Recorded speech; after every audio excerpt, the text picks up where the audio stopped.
You're now listening to the Fullerton Unfiltered podcast. Straightforward, no nonsense business advice. Completely unfiltered. Grow your business. Grow your life. Now, here's your host, Brian Fullerton. Hey, what's going on, guys? Welcome to another episode of the Fullerton Unfiltered podcast. It is your host, Brian Fullerton, here hanging with you guys, and good morning. Well, guys, today we got a guest interview for you guys. Really pumped up about that. We're going to switch it up a little bit from all these solo shows where I've just been yelling at you guys for crying out loud the last 2-3 weeks. Get your numbers right. Figure out your software. Let's start getting productive and figure out your mission statement and your vision statement and why you're doing everything. Well, we're going to kind of drop it down a gear and hear a little bit more from you guys. I love doing that with our podcast. If you guys are new here, welcome to the show. Monday, Wednesday, Friday, without fail. Number one podcast here in the green industry. You know what I'm saying? We're rocking and rolling. And I think we're backing it up with number of downloads too. I got to catch up with my boy Paul Jameson, see where he's at, but running buddy of ours. Today's podcast, guys, what we like to do is maybe a solo show, then like a guest show, a solo show, and then a guest show, just to kind of change it up and keep things fresh. And today, super pumped up about this gentleman who reached out via email, had a great story to tell. If you guys have a great story to tell, hit me up, shoot me an email. Well, let's dialogue a little bit back and forth, see if it makes sense. I love to hear like the unique stories that you guys got out there. And for me, I love success stories. I love hearing people that, struggle victory or, the Cinderella story, right? Or the underdog, all that kind of stuff. Those kind of movies always fire me up and get me motivated and inspired, I'm sure, just like so many of you guys out there. So today, I think we're going to have one that's going to kind of fit that mold, which is going to be pretty exciting. So a little bit of an intro there, Chris. Hopefully you're still there hanging out with us for a quick minute, but really quick, man, I want to introduce you. If you can give everybody the highlight reel, I like to call it, your name, your background, where you're coming from for a couple quick minutes here, man, and we'll kind of dive into things today, man. So welcome to the show. Yeah, man, thanks. My name is Chris Howell. I own Back 40 Land Development here outside of Charlotte, North Carolina, and we're a mow. We do tractor work, we do final grades, we do seeding. We do anything that has to deal with grass and dirt work for builders, and we also do commercial mowing. But as far as humble beginnings, man, it kind of started out like you, a kid wanting to spend, have spending money, and decided that, hey, I can mow the neighbor's yard and get a couple extra bucks, and that's kind of like my introduction into mowing. And kind of took that into middle school and stuff like that. Back in the day, everybody was a skateboarder or you were a BMX, and I bought my first BMX bike off of lawn mowing, and that was kind of like that introduction into entrepreneurship. Like, hey, man, if I do X, I get paid for it. Right. And then kind of left that, and my whole family is in construction or agriculture, and I went the construction route. So I've been in the construction green industry now for about 23 years. Started digging ditches for my buddy's dad that did plumbing work and worked my way up from there. Went into some supply routes and did the construction supply stuff with 84 lumber and some white cap construction supply. And then oddly enough, I did a stint with True Green. Oh, no, shoot. Okay, there you go. Yeah. So I actually started in True Green right out of high school. I went into fire and EMT school. That's what I thought I wanted to be out of high school. And True Green schedule kind of lined up with, the schooling. So I was like, hey, I'm already have a background in it. Let's go ahead and learn, the fertilizer, the squirt side of it. And did that for about a year and a half. And you can contest to this, but True Green is a great training platform. Sure. I always saw like it was a revolving door. And then, people would come in and then they'd be there for a week and they'd be gone again. So, yeah, it was a great learning experience to learn that side of the business. And my turn on the carousel was up, and I went back into construction world. And that was, I'm originally from Florida. So did that, went back into the construction industry, and I actually worked for a military contractor. So being from Florida on the East Coast, there was an Air Force base local. Mm-hmm. And there we did reclamation. So, basically there was base housing that was built in the 30s where all the service members would stay. As you can guess, being built in the 30s, there was asbestos and all sorts of stuff, the good stuff in those houses. And they needed to be demoed, and the land needed to be reclaimed.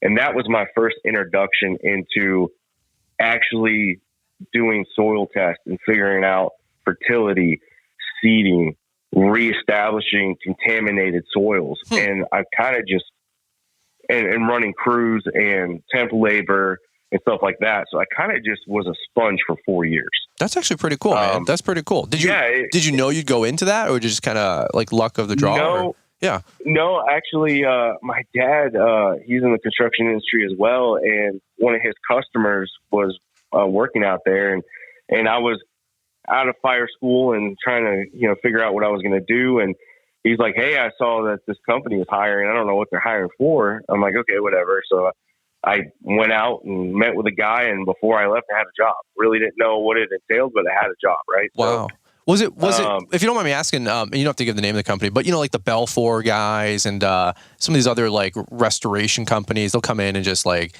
dude, to clean up the whole house, rip it or gut it or rip it apart and tear it down. Is it one of those kind of outfits or a local company? No, actually the name of the company was Hunt Building Company. So they're a different breed as far as a company goes.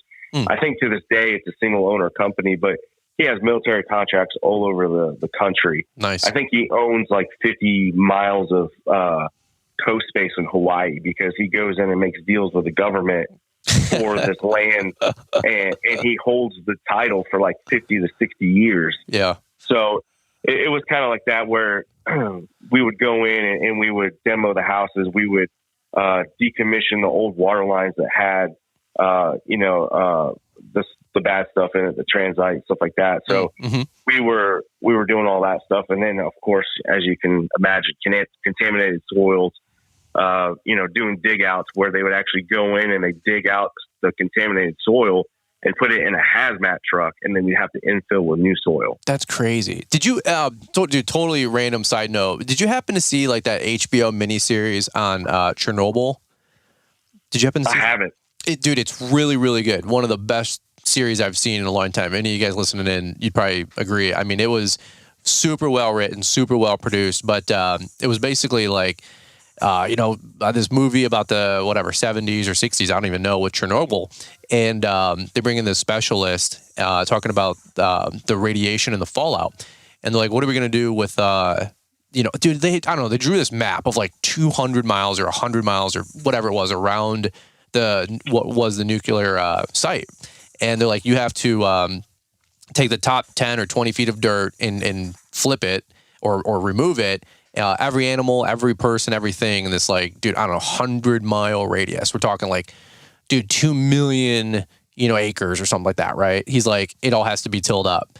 And they're like, and he thought he was joking. And so when you said about like contaminated this and hazmat stuff, you just realize the magnitude of this undertaking. Such a good scene in this this movie and this episode. It actually might be something that you enjoy. But that's crazy stuff. So did that parlay you into the corporate scene, or because were you working for somebody else, or were you self-employed at that point? No, I was working for somebody else. And that job was a contract job. So got it. It was a 4-year project. We got done on time and on budget. And I really learned how to, know my numbers and budget a project. And I was right underneath the PM on that project. So I got introduced to, that was a $45 million project. I got introduced in how to run a project of that size, all the nuances. That's awesome. How to schedule labor, how to run crews, how to deal with delays. Like I said, know your numbers. We had it drilled down to a budget number and its end date, and we came in under both. So the 4 years that I was there, the experience that I had is invaluable. That's awesome. Now, so when that job ended, I was like, where do we go from here? Yeah. Yeah. So my fiance at the time, my now wife, we were like, okay, now what? And I always wanted to leave Florida. I have family in upstate New York. I spent my summers going to upstate New York, and she spent her summers going to the Keys. And I'm like, we live on the beach. Like, I really don't want to, stay here. I'm tired of the heat. Mm-hmm. Let's go somewhere else. I got her as far as North Carolina. There you go. So it was kind of like, people call me halfback. So I'm like, I've never lived in the state of New York. So technically I'm not a halfback. I went as far as I could north. That's funny, bro. That's funny. I was so saying anything north of Tennessee would probably mess you up. So it's yeah, exactly. I'm still a Southern boy, so right. This is as far north as I could go. But no, we got here, and oddly enough, I went back to True Green. I used that to get us up here, and True Green is a great job if anybody's moving to a new area.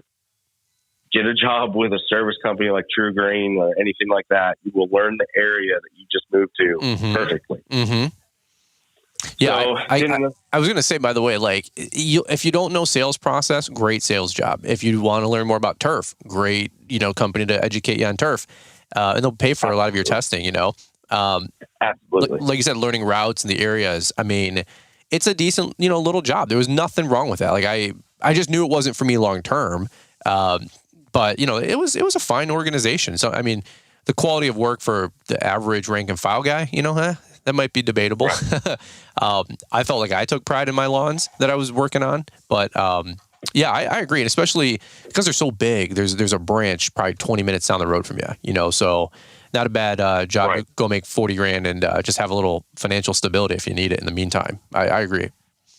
Yeah, absolutely. It would learn, like you said, sales. We had to upsell. We had to, if you weren't in the turf industry and you were in the landscape where you did the tree and shrub, you had to sell grass treatment. If you were in the turf, you had to sell tree and shrub. So you got the cross training, and you got to learn how to talk to customers and learn how to upsell. And so it's a great catalyst into long term for yourself if you choose that route. But yeah, amen. Yeah, it we kind of went around the carousel again, like I was talking about a year, and my time was up on the True Green carousel, and I went and worked for 84 Lumber again up here, and didn't really have a Baywatch moment like you did with watching the guys mow the grass out of the True Green truck, but I was working 84 Lumber, and I did the delivery, and these guys were out doing a great job in seeding and strawing here in the Piedmont area of North Carolina. We don't really do a lot of sod. We seed fescue, and then we sod it. Okay. Or, I'm sorry, we blow straw. Okay. So I'm watching these guys do this and run a skid steer and a tractor, and I'm like, hey, I like equipment. And so I'm sitting there watching and do this as I've got, lumber on a truck that I need to deliver. And I'm like, you know what? They're having fun. I'm sweating. I'm going to deliver lumber. That looks way more fun, appeasing to me than what I'm doing now. So sure. I kind of made a makeshift business plan, and I went to my wife and I said, hey, what do you think about, going into this business? And she was hesitant from the start because her father was a contractor, and she saw the ups and downs as a kid. When the highs are high, you're on top of the world. And then when the lows are lows, I mean, you're scratching just to make the mortgage payment. Right. So she was really hesitant, but she was supportive and behind me. My wife's a rock star. I've been with her for over 20 years now. So since 10th grade high school. So she's put up with me long enough. So, we went into business, and, we went to back 40 land development for the first time. And, it failed. And there's no easy way to say it, but we didn't know what we didn't know.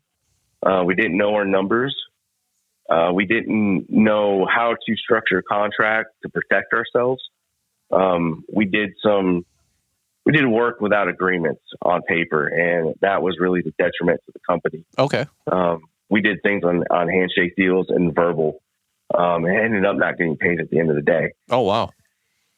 So, it was one of those things where we tried to make it work, tried to salvage it. And it just, the writing was on the wall. Like we couldn't dig ourselves out of the hole. So we actually went out of business. Oh, wow. Okay. Did you close up shop, or was it a financial loss? If you don't mind me asking. We closed up shop. It was a financial loss. One of the builders that we did work for, the partners actually split. And when the partners split, they went their separate way. They still owed us money. I actually consulted with an attorney, and the way that their company was structured, when they split, everything got dissolved. Okay. So there was no way for me to retain what they owed me. Okay. So we tried to get what we were owed, or even a percentage of what we were owed. Completely destroyed my relationships with my vendors. I couldn't pay them, obviously. So yeah, we had to close up shop and took a financial hit. And then my wife was like, "You need to get a real job." Okay. And I was like, "Yeah, I know. I need to get a real job." So enter corporate world. So I got a job with a company that manufactured erosion control product. Okay. So you know the black silt fence that's around every construction site that you see? Oh yeah, very well. I've spent about $4,000 on mine. It's my favorite. It's my favorite topic. Go ahead. Well, we manufactured a product that took place of silt fence. Okay. Where you didn't have to trench it. It was basically it's a green sock that you lay on the ground, and it's filled with wood chips. Oh, okay. And that is what takes place of silt fence. So I was a regional sales manager for that company for 5 years. And basically I ran the Carolinas and Virginia. I sold through distribution. I learned how to, go out there and sell. I learned how to do lunch and learns where it would be me in front of 50 engineers that were way smarter than me up front talking to them about the product. So it built my confidence. It built, it built the confidence to be able to go in and sell product, to sell your service, to sell yourself. Sure. It taught me to what we would call show up and throw up, right? So anybody can walk into, say you want to go and mow the Dollar General. Anybody can walk in there and drop off a business card and sit there and say, "Hey, Mr. I'm, Chris, I mow lawns. Here's my card. We do this, this, and this. Call me if you need a quote." Mm-hmm. That's a show up and throw up. Whereas somebody like me that I learned how to present myself and get background on that company and all that stuff, I can go in there and hold a conversation with that person, ask them about the property, ask them where the property lines are, what are they looking for, what's their expectations. This is the services that we can provide for you. Here's why this will work. Here's why that won't work. That goes a long way with getting and retaining business than the 20 other people that just dropped off a card and left. Mm-hmm. Mm-hmm. Did you feel like your first go around in business, was it more, like you said, dealing with the customer, more getting paid, more equipment knowledge, or maybe job expertise knowledge? Like, where do you, and I don't only ask just because if somebody's going into business, maybe listen to the show or looking for some inspiration, or maybe, I don't know, they're in their first year of business and they're just trying to look out for landmines. Any thoughts that you think would be helpful to those guys in those regards for any of those kind of points of where your business didn't exactly take off how you thought it would or wanted it to? Yeah, for sure. The biggest thing is getting paid, obviously. You do the job, you need to get paid to have cash flow and do all that stuff. But the biggest thing that we didn't do is we didn't structure the company correctly with accounts payable. We didn't invoice correctly. We didn't get contracts for things. It was more or less of not getting paid than, equipment specifications or knowing how to do the job. We go out there and do great work, but at the end of the day, our clerical stuff was completely wrong. What, if you don't mind me asking, was that like more on your guys' end, or did people like find nuances in the contracts or the clause or the agreement, and then they move the cheese, because a lot of that stuff happens, to be honest, folks. Like, you don't do one thing and now they want to hold the whole contract over you. And that's why it's not an all or nothing thing. You do draws or certain portions of the payment if you can. And that way your punch out's 5 or 10%. I mean, that's, I don't do the same kind of high level dirt work, landscape contract work that you guys do, Allmans do, Mulder does. But to me, there ain't no way you're holding 50% of my job or 30% of my, final punch out. If I got into that work, there's no way, shape, or form, maybe 5, 10%. But was it anything specific like that? Your fault, their fault? No right or wrong answer. I'm just curious. Yeah, no, it's definitely our fault. I'd say 80% our fault. We didn't know about retainers. We didn't know about, like you were just saying, holding 50% of a punch out. Over your head, that kind of stuff. Yeah, we did not know any of that stuff going into it. And our invoicing and accounting that we did internally, it was way over our head. Mm-hmm. We actually submitted bills, and this is a complete no-no. Anybody listening, never submit a bill on just an Excel sheet that is not PDF or not protected. Because that person will change those numbers on that spreadsheet and you will not get paid what you turned in. Yeah. We've had that happen. Yep. And again, it goes back to, we didn't know what we didn't know. We were young.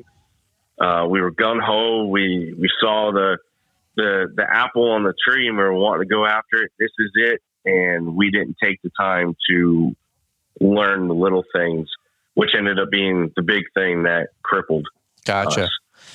I've been there, man. I agree. I'm surprised still how many agreements I'll get back from both like lawn care stuff to social stuff that come back in a Word document that I can edit, and I'm like, why is this an editable document? This is a contract. It should be zipped off in a PDF or a DocuSign, and you should read it when you are sending it. You should be reading it when you get it back.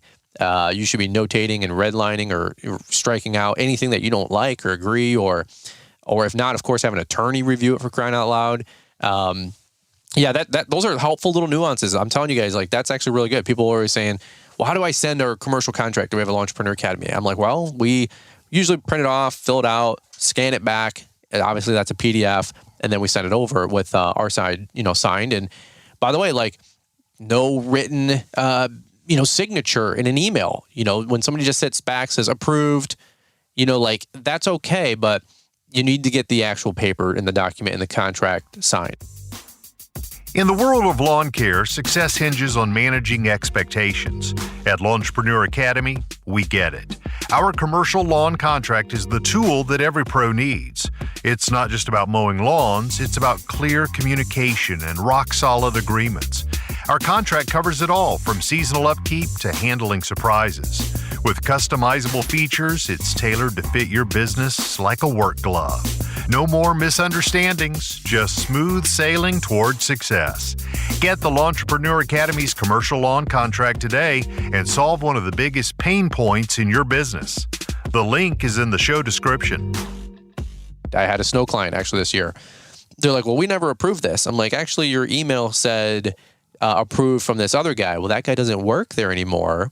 And so I almost got caught with my pants down. Thankfully, they recognized that we did the work and the service, and they did pay the invoice. And it was like $1,500, $1,455.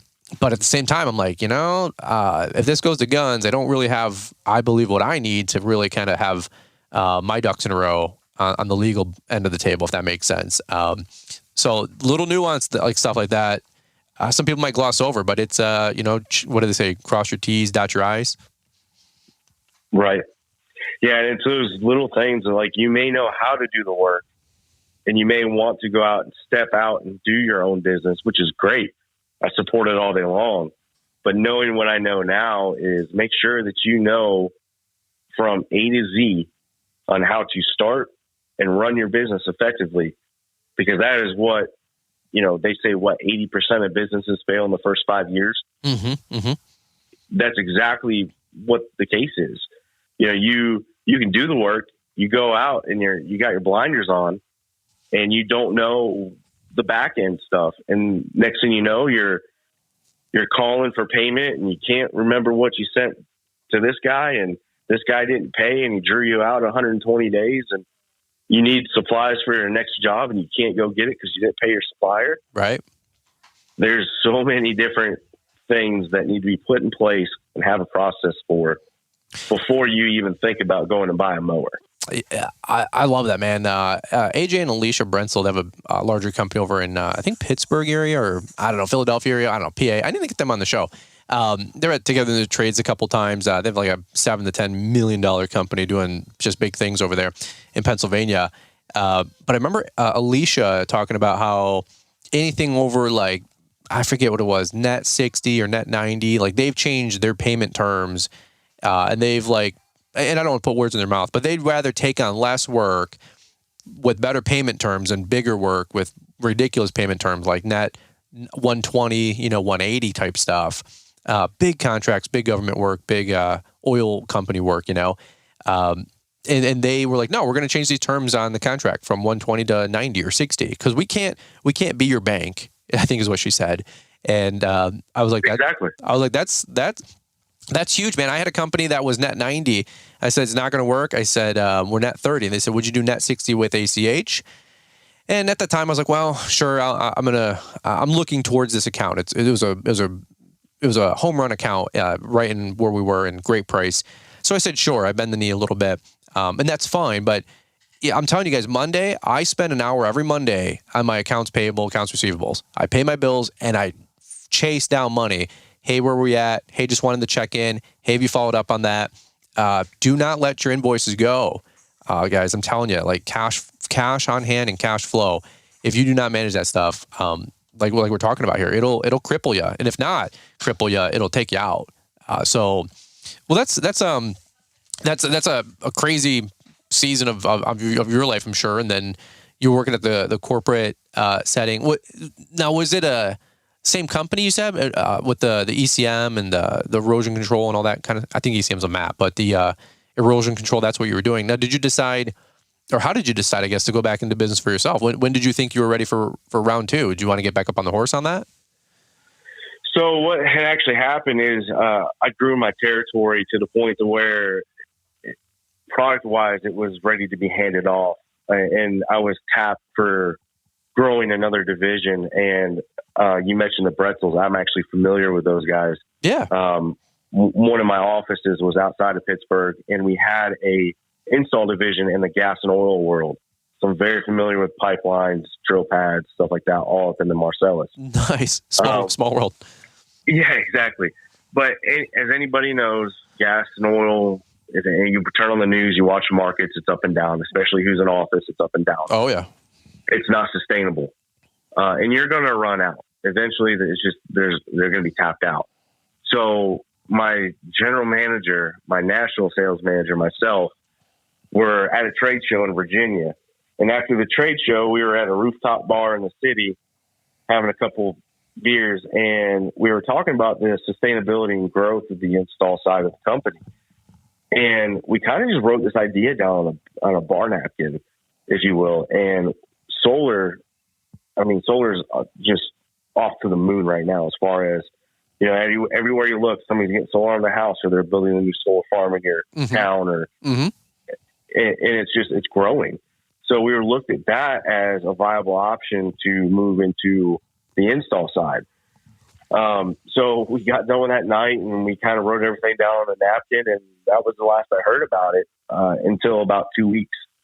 And I got a phone call from my GM, and he goes, "Hey, remember that idea that we were talking about in Richmond?" I said, "Yeah, the one on the bar napkin." He goes, "Yeah, that's a go. It's fully funded. You're now the director of the solar division." Oh, wow. Okay. So I literally was not expecting it, but overnight I was handed the keys and said, this is yours. So what we did in about a 2.5-year stint is we would work with solar developers, and we would do all the erosion control install for the entire solar farm. We would do some dirt work, and we do all the seeding. So right back into the green industry, right back into fertility, hydro seeding with straw, just really dialing in that kind of fertility work and the seed work. And I found that's my passion. Sure. I know some guys, they want to be known as like the landscape guy in their region. I want to be known as the seeding guy in my region. Okay. I want to know if somebody needs something seeded, I want Back 40 Land Development to be on their mind, and I want to get that phone call. What it stemmed out to be is I had about 48 people in the field below me. I had 3 project managers, I had an assistant, and we grew that division in 2.5 years from nothing to about $18.5 million worth of revenue. Wow. That's awesome. The the biggest solar farm we did was about 1,700 acres. And the smallest one we did was 948 acres. Jeez. So you can imagine the expanse of this and the pre-planning that went into, running the crews and really knowing our numbers and bidding everything. And then the goal of getting 100% germination on that site. When we achieved that, I mean, it was the highest of highs. Something that you put so much work into and literally see it grow out in the middle of a field. I mean, there's just no better feeling. That's in my awesome. opinion. Like a before and after. Yeah, I can imagine. Exactly. Yeah. Exactly. You look at a barren piece of dirt and you seed it, and 14 days later, you've got grass coming up. That's awesome. We used to call it baby grass. We had to protect the baby grass, and that was a going joke at my company. So, yeah, man, I thought that was it. I was on top of the world. Everybody wanted to talk to me. We went to the trade shows, and I was the hot guy to talk to. We had work lined up. I thought that was it. That's where I was going to be for the rest of my career. I'd already been there for about 9 years. And then the curtain was kind of pulled. And what happened was the parent company, they sold off the company I worked for in two different segments. They sold off the product side, and then they sold off the service side. Oh, wow. Okay. And then the service side that got bought, they got bought by a reclamation company that does reclamation for pipelines and coal plants. So they were completely unaware of solar. It scared them. So they dissolved my division overnight. They literally bought the company on Thursday. Friday, I had no job. No way. Holy cow. So it was a huge blow. I do not know why they did that. I wish I would know why they did that, because then I wouldn't be so salty 2 years later. Sure. I mean, I have a right to be, for crying out loud. Yeah. Yeah. I mean, if anybody's ever been involved in a high level acquisition, they do not talk to the people that have do the day to day, that have the management, that really make the company run. Mm-hmm. They're not allowed to talk to you. If that would happen, I feel like I'd still be there, because we would be able to walk that potential buyer through our program, right, and the growth and all that stuff. So it is what it is now. Like I said, it's been 2 years. I'm still salty, but I'm dealing with it every day. Kind of like the military contractor. The lessons I learned there, I cannot ever forget. That was just, that's invaluable. You talk about knowing your numbers, and I've listened to you talk about your numbers for months. My team actually developed a spreadsheet to where we dialed in on everything. I mean, our equipment cost per the hour, our labor. We even got drilled down to where our products that we use, we would drill down to the ounce. So if we were using liquid fertilizer or hydro seed stuff, we knew what our cost was down to the ounce. So fast forward with the sale of the company, no job. I took a quick job right out of the gate. Was for one of my distributors that I used to sell to when I was on the product side. Quickly realized that it was just not a good fit. So I exited that company, and we decided to run Back 40 Land Development 2.0. Dude, awesome. Awesome. Yeah. And what kind of saved it this time is I actually, with a corporate job, I retired my wife. A lot of people are like, my biggest flex is I have a $300,000 vacation house. My biggest flex is at 32 years old, I retired my wife. That's awesome, bro. So, and she was getting the same thing that I've heard you guys talk about. Liz is, what do you do all day? And it's like, do you not realize what it takes to run a business and, do the day to day? And she's my CFO now. So with her being full time in the company, it really saved the company this time. And we really had a process put in place to where we built the quote unquote AP side of things, the account payable side of things, before I went off and bought a mower, Sure. before I went off and bought that truck. We made sure that everything was drilled down to where we wouldn't be vulnerable again. So we launched Back 40 2.0. We do mowing. We only do commercial mowing. It's not a knock on residential. Commercial mowing is something that allows me to do the tractor work throughout the week. So I'll spend a day and a half to mow about 14 acres between 4 different accounts. Okay. And then it gives me 3 to 4 days a week to do the tractor work, to do the seeding, to do the other stuff with the builders that we have contracts with. So and that mowing is as close to a W-2 paycheck as an entrepreneur is going to get. So that's my cash flow. Okay. So my mowing pretty much pays for my business expenses. And then the tractor work, seeding, grading, all that stuff, that's just like the caveat. Nice. So we kind of have a great balance on the two. We're running into the situation that everybody's running into as a business owner is when to hire. We need to hire right now, but we are cautious because we don't want to get the wrong people in our company that don't have the same goals as we do, that don't want to grow. I don't want the job hopper. I don't want somebody to come in that's going to be a cancer to the organization. So we're at a point to where actually we're trying to get family to move from Florida up here to kind of come into the company. And we'll see what happens, but that would be best case scenario for us is to have family come in and help manage some crews and stuff like that. So that's awesome. We're kind of looking to grow and bring on more accounts. The phone's ringing now as everybody else going in the spring, and there's a lot more people that want mowing, and that's something we're trying to figure out. Do we want to have more mowing accounts, or are we set for what we have now because it is our cash flow? Sure. Do we want to take away from the higher ticket items and go mow another industrial complex? Dude, that's awesome. As a business owner, that's the internal fight that I have with myself pretty much on a daily basis is how to grow correctly. I look back at my failures as a business owner. I look back at my successes as a director in the corporate world. And I know that growing too fast is a detriment, but I also know that not growing fast enough is a detriment. Yeah. It's a balancing act. And if you stray one side to the other and you're not prepared for it or have a backup plan or can pivot, then you might as well shut the door.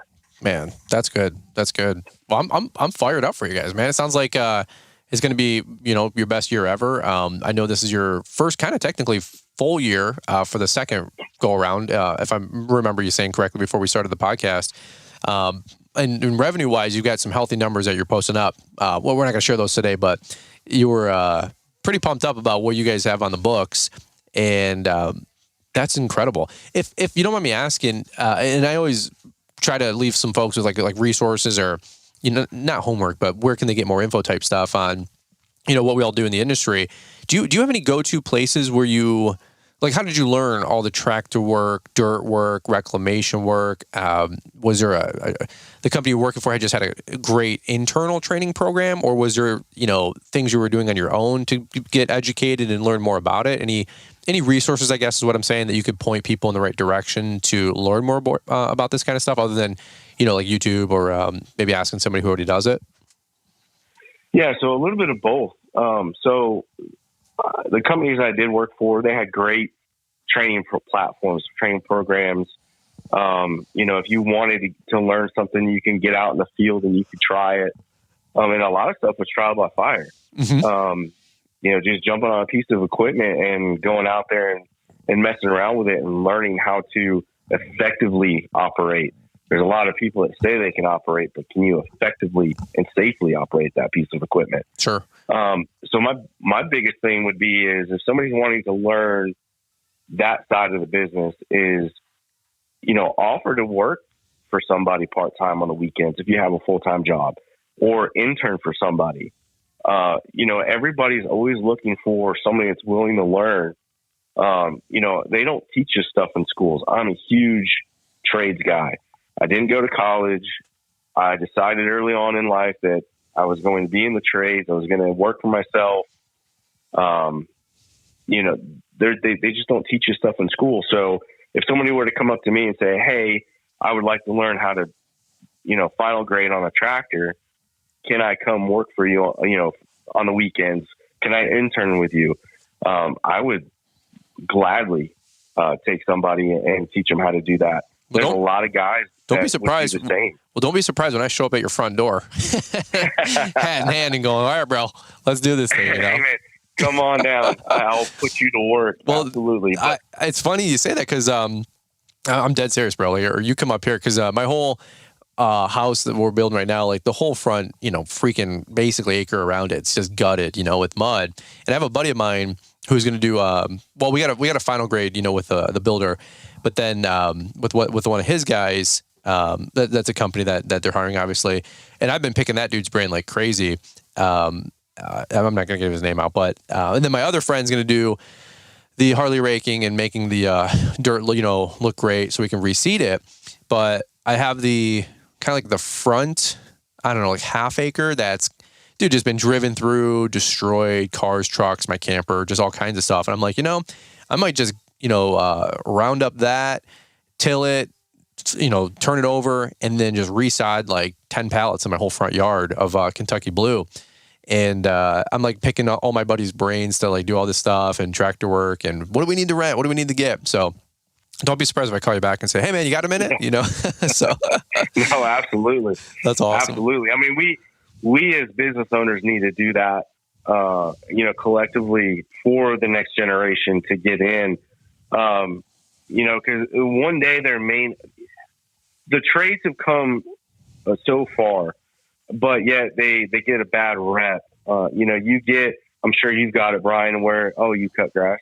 Right. Yeah. Yep. But look at the house I'm building and look at my life. Like, yes, I cut grass, but it's very rewarding. It gets that bad stigma. And, I've seen a resurgence in the kids coming out of high school now to where they're like when you and I were in high school, the kids actually wanted to go outside and work. They wanted to get their hands dirty. They wanted that kind of freedom to earn a paycheck and earn a good paycheck. I'm starting to see a resurgence in those younger kids now coming into the workplace, which is fantastic. Yeah.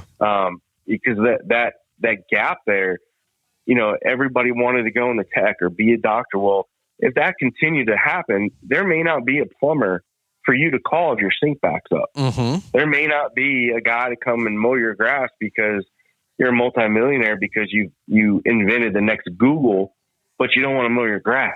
Right. Like we have to support ourselves, support other business owners. We have to support the trades. We have to be willing to train and to have those people approach us and not just shun them off like, hey, I'm too busy for you kids, get out of here. Yep. We have to be our own advocates. I've always been a big proponent of that in a practical sense, dude, for crying out loud. Nuclear bomb drops, we go back to bartering. What are you going to bring to the table? Right. At least teach, if you have a daughter, she can go be president, CEO, but, maybe like give her a 12-month stint where she can go get her cosmetology license and cut hair. Not that that's a huge in-demand thing post nuclear bomb, but for the love of God, at least she's got a skill set. Like your son, teach him how to hunt, teach him how to build something. I don't know, like carpentry skills. Like that's something that I 100% did not get the opportunity to do growing up. I was just kind of drifting, and from I saw this Instagram reels. Totally, it's how my brain works. It's like that, whammy game in like the 80s, on TV if you remember. Yeah. But I saw this Instagram reel. It was like talking about just about that. It was like a round table, and people were going around the table. Hey, what skills do you bring to the table? And one guy's like, I'm good with hand-to-hand combat, and the next guy was like, I'm pretty good with a gun, and the next guy's like, well, I can hunt. And then these other two guys, maybe on the other side of the political aisle, if you guys know what I'm saying, he's like, I'm good at leadership.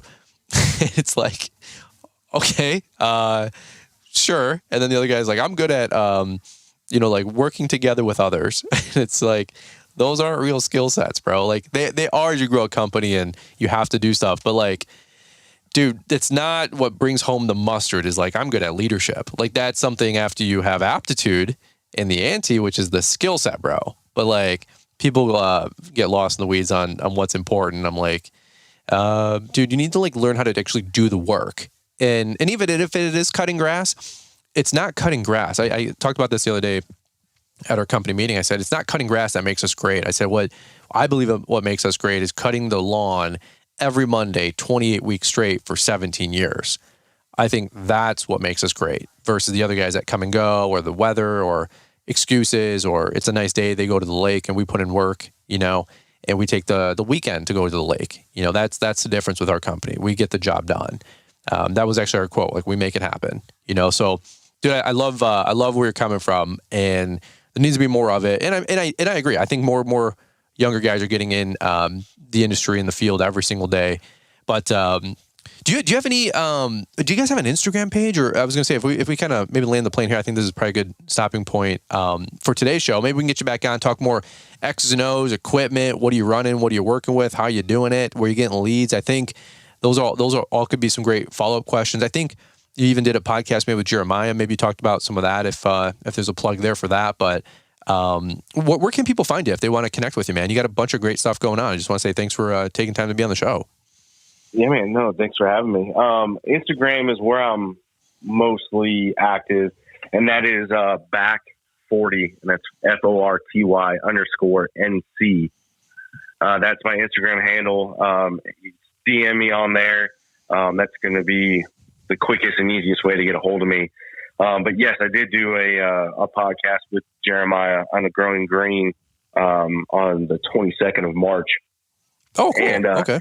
If anybody wants to get more in depth in the story, as far as like my background goes, give that one a listen. Kind of go more in depth on some things, but don't give him too much shout out though. That's all he gets. Right. But Instagram, absolutely. That podcast, but yeah, I'd love to come back on and discuss more on the X's and O's and how to grow that side of the business and who to talk to. Well, we'll get a mid-season update, man. We'll circle back, June, July, August, and see how the season's going. We'll talk what tractor you're using, what best practices, what approach, what kind of seed, how do you seed, when do you seed. I think a lot of guys listening in, I see more and more guys buying skid steers, mini skids, and that's the kind of stuff that frankly, folks, like I get a lot of people complaining, mowing guys, man, all this illegal, help or labor. And I got all these different guys that I can't get the price over $40, $50. Dude, you don't have to be, destined to do maintenance forever. I enjoy it. I love cutting grass, but learn a different skill set. Go do pole barn pads, grade final grade properties for new construction homes, and go get a skid steer, work in the, the heat and the air conditioning in a closed environment, and, go make bank. There's no reason you have to be on a mower every day for the rest of your life. If you don't like it, don't enjoy it, or you're not getting the prices you want in your market, but where I live, it's more rural. I've been wanting to get a tractor or a skid, do dirt work, et cetera, all this kind of stuff you're talking about.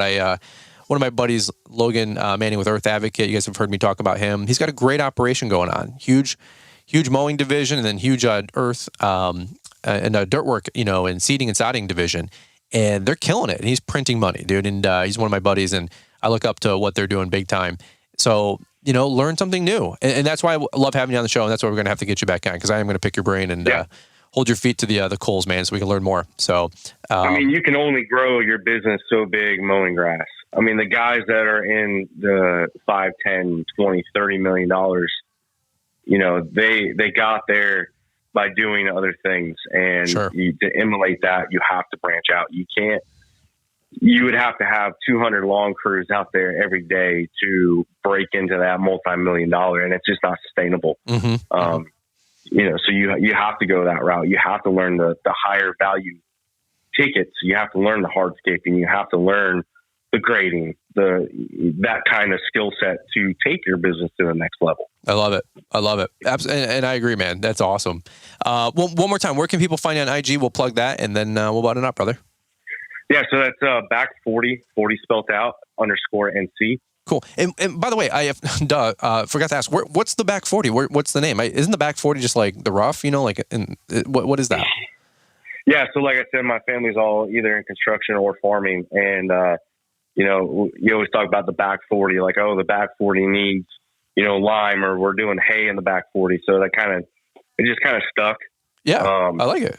It's unique. So I get a lot of compliments on it. I got a lot of compliments on my business cards, which my great wife designed. So it's rememberable. You drop off something, people see the name, and it's not something that it's not like Smith's Lawn Care. Right. So right. Just wanted something to kind of stick out there and be rememberable. No, I like it. I always thought like the back 40 was like, hey, it's in the rough, it's in the weeds, it's over there like the tractor that's got the weeds growing through it. Like it's the back 40, like we'll take care of it later. Right. Exactly. Dude, that's cool. I like it, man. It's the diamond in the rough. Right. Exactly. There you go. That's even one can be one of your taglines, man. I love that kind of stuff. And then again, guys, that's why I love getting so many of you on the show, hearing these creative stories. We've had Paul with Bitchin' Lawns, and he's going to text me now because I gave him a shout out. But shout out to you, Paul.